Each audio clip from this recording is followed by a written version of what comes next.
En la coyuntura actual es muy importante mantener el curso de la inversión que se realiza en obras de infraestructura, sobre todo por el efecto que tiene en materia de empleo y también dispersión de bienes. En el caso del Tren Maya, vamos a platicar con el director general, Rogelio Jiménez Pons. Esta obra de infraestructura no se ha detenido. Interésate, vamos a tener todos los detalles aquí en La Billetera. No será detenida, postergada o reprogramada la construcción del Tren Maya. El presupuesto autorizado es multianual y para este año de 32,000 millones de pesos no hay retrasos ni desfases. La construcción del Tren Maya va viento en popa. El 23 de abril se emitirá el fallo de la primera licitación efectuada y se tiene previsto el inicio de la construcción el 30 de abril. Los otros dos fallos empezarán a construir el 12 de mayo y el 25 de mayo. La inversión presupuestal estimada para el Tren Maya es de 145,000 millones de pesos en 3 años, por lo que el sector privado se incorporará en la construcción de los 10 nuevos centros de desarrollo urbano y en las 18 estaciones ubicadas en las comunidades sustentables para que se fomente, por un lado, el ordenamiento territorial y por otro lado, se detone la inversión.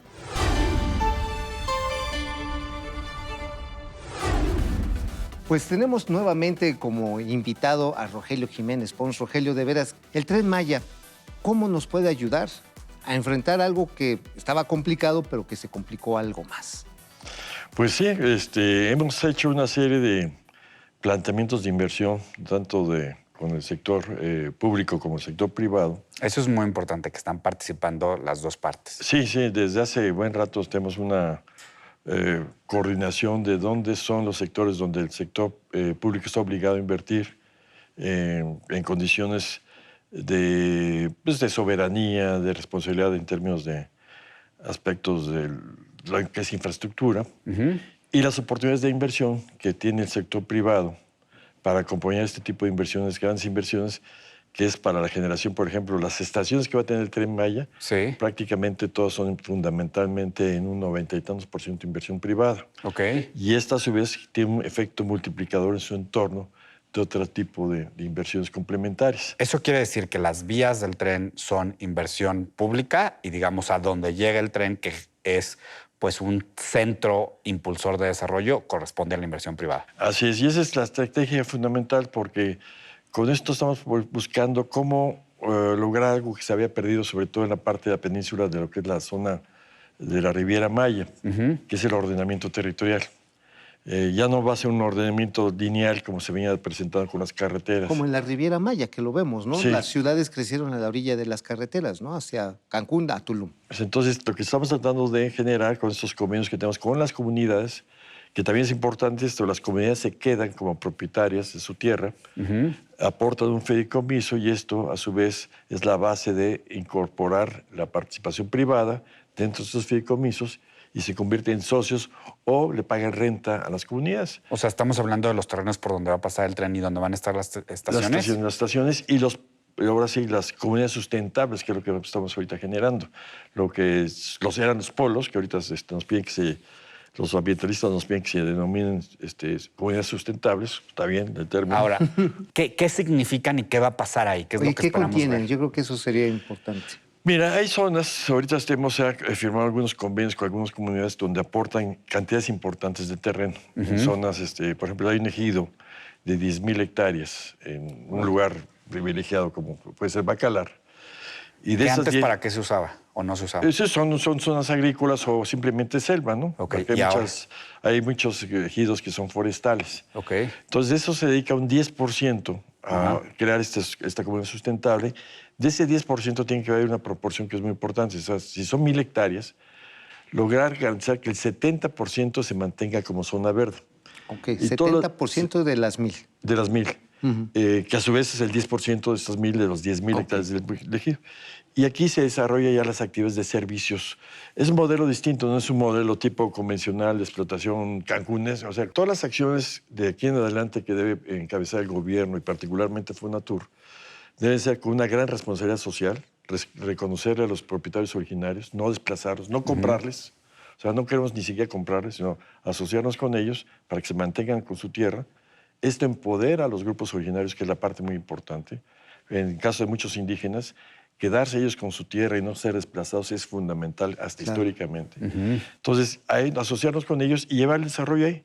Invitar, porque son proyectos que se generamos el proyecto colectivamente, e invitar a inversionistas a que vengan a hacer los complementos del ecoturismo, las inversiones comerciales, los servicios que se tienen que generar. Y si ahí llega, precisamente aprovechamos que llega ahí la estación y es la que genera, crea un impacto centralizado con la estación donde se generan muchas actividades. Todas las estaciones son distintas, todas las actividades, algunas son mayores, otras menores, pero el chiste es que hay actividad económica. Y esto finalmente es lo que va generando el ordenamiento territorial que mucha falta le hace falta a esta zona de la península, ¿no? Entonces hay cosas muy importantes, inversiones inmejorables, hay unos hoteles bellísimos en la Riviera Maya, pero los complementos sociales, de dónde vienen los trabajadores, dónde está la cuestión ambiental, es la que hay que estar cuidando y la que tenemos como fundamento estar alerta de que no afecte el medio ambiente ni hay desplazamiento social. Fíjate, Rogelio, hay otro aspecto que, por ejemplo, la parte de la obra pública, las vías del tren, que, bueno, evidentemente, como se ha hecho en muchos lugares del mundo, en Europa, en Estados Unidos, pues corre a cargo del erario público, ¿no? O hay un subsidio para que sea un desarrollo propiamente dicho, un elemento de desarrollo. Estamos en un momento de pues, contingencia todavía presupuestal, los efectos económicos estamos por verlos. ¿Cómo lo están fondeando y cuál sería eventualmente un plan B si los recursos públicos se vieran menguados este año?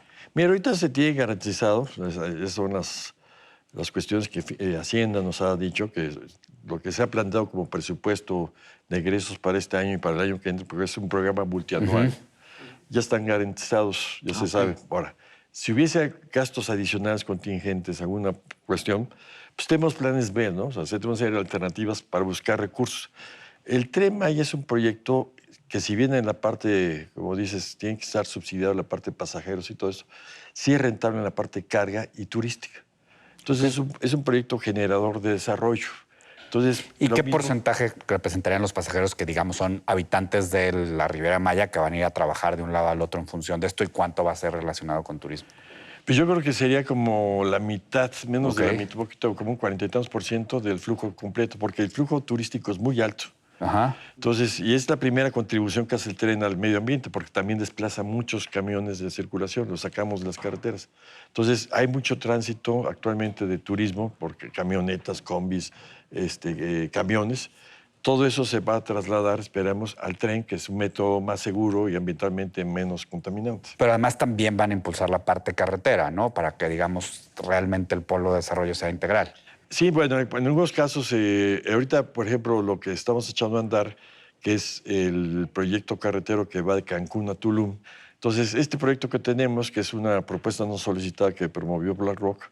¿Qué es una propuesta no solicitada? Es que tú tienes una iniciativa como empresa y dices, oye, yo voy a proponerle a un proyecto, he detectado que hay una gran demanda en esta carretera, la propongo, desarrollo el proyecto, hago todo el costo-beneficio, se lo presento a la Secretaría de Hacienda para que lo tome en cuenta.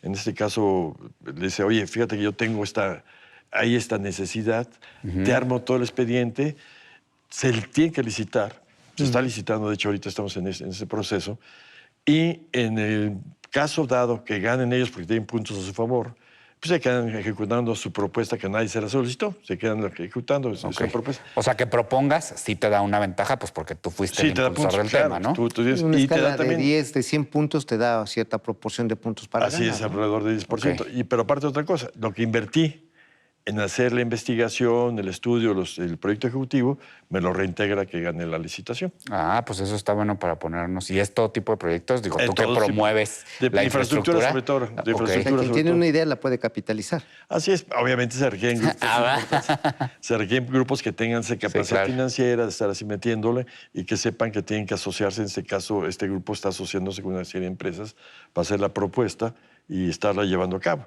Puede ganar el otro grupo y simplemente se le paga a este grupo con la iniciativa, se le paga su proyecto, se le pagan sus gastos hasta ese momento, ¿no? Pero es un proyecto importante porque ya considera 26 pasos a desnivel, que son todos... 26 pasos. Sí, que son 125 kilómetros que van de Cancún a Tulum. Se amplía un carril y se tiene que rehacer toda esa carretera, que es muy importante. O sea, esto se implicaría, nada más, antes de Tecano la pregunta, esto implicaría que hoy, en vez de hacer unas 2 horas que a veces haces de Cancún a Tulum, te vas haciendo paros en los puertos, en Puerto Morelos, en Hay todos los- semáforos en la carretera. hay semáforos en la carretera. Harías una hora porque dirías ya derecho. Sí, hora y 20, hora y 20, media. o a sea, una buena velocidad. Exactamente. Rogelio, a veces da la impresión que cuando hablamos del Tren Maya estamos hablando solamente del tren, o sea, de las vías y los vagones, pero el proyecto implica mucho más y, digamos, esa va a ser la importancia de continuarlo impulsando, digamos, en esta situación económica global compleja. Si tuvieras que resumir en 3 cuáles son las ventajas adicionales de la inversión y el transporte que va a dar a la zona y que va a dar a la economía del país, ¿cuáles serían? Primero, eficientar el sistema de transporte en toda la zona. Un tren significa menores costos. Toda la carga que podemos llevar es mínimo 20 o 30% más barato. Entonces, los centros de consumo van a recibir ese beneficio. Y esta estrategia que tiene ahorita el gobierno federal, que de revivir la infraestructura ferroviaria en el país, es fundamental. México no debemos haber abandonado esa alternativa. Es económicamente más eficiente y ambientalmente también más amigable. Entonces, el primer impacto es ese tipo de cosas, pero lo que hemos hecho también es la estrategia territorial. Donde pongamos una estación, generamos un centro de desarrollo en distintos niveles. Abrimos nuevas fronteras, por ejemplo, al sur de la península, nuevas zonas donde llevar los flujos importantes hacia el sur. Esperamos, por ejemplo, en el caso de Palenque, que Palenque ahorita no llega al 1 millón de visitantes, en el lapso de antes de 10 años tener más de 3 millones de visitantes. Wow. Entonces, ¿qué significa eso? Porque hay un impacto, y ese impacto, ¿cómo lo cachamos? ¿Cómo creamos la infraestructura de servicios para los trabajadores, para ese tipo de cuestiones que no nos agarre desprevenidos, como fue el caso de Playa del Carmen, o es el caso de Tulum, donde el desarrollo urbano está desbordado y no hay servicios, no hay drenajes. Entonces, aquí es precisamente eso, cómo cachar, y esta cachada de la inversión privada es la que va generando una serie de circuitos positivos que van generando desarrollo. Es por eso lo importante. Pues ahí sí vamos a ver las inversiones suceder. Así es, exactamente. Porque, digamos, pues es jugosísimo para la gente, ¿no? Y hay muchos grupos. Prácticamente yo podría decirte que de los grupos de desarrolladores de México, las grandes inversionistas, las fibras, por ejemplo, todas están participando con nosotros. Fibra fibra... Fibra 1, Fibra Danos, Fibra, prácticamente todas los Cavavies, en fin, todos estos grupos de inversionistas fuertes están ya muy metidos con nosotros. Los grupos locales como Inmobilia, la gente de Yucatán, hay varios grupos también de distintas escalas, porque es la ventaja, el desarrollo, a diferencia de la infraestructura, que es muy cara, Sí. que son las grandes constructoras de inversiones muy fuertes, aquí hay de una miscelánea de todo tamaño de inversiones. Operadores locales, gente que tienen pequeños hoteles, boutiques, ya están interesados, en fin. Hay hasta, se puede decir, hasta toda la gran escala, hasta los de las heladerías, por decirte algo, ¿no? Pues nos quedamos con eso, un proyecto que es más que un tren, que es desarrollo e inversión en diferentes En un lugar niveles. donde Y ahí siempre la había importancia, faltas. claro, y ahí la importancia pues de seguir impulsándolo y de seguir invirtiendo en él bajo los diferentes esquemas y modalidades que seguramente con mucha creatividad y solidez estarán desarrollando. Muchísimas gracias, Rogelio, por acompañarnos. Rogelio, muchas gracias. mucho, Te muy tendremos amables. que invitar otra vez. Correcto, gracias. Eso.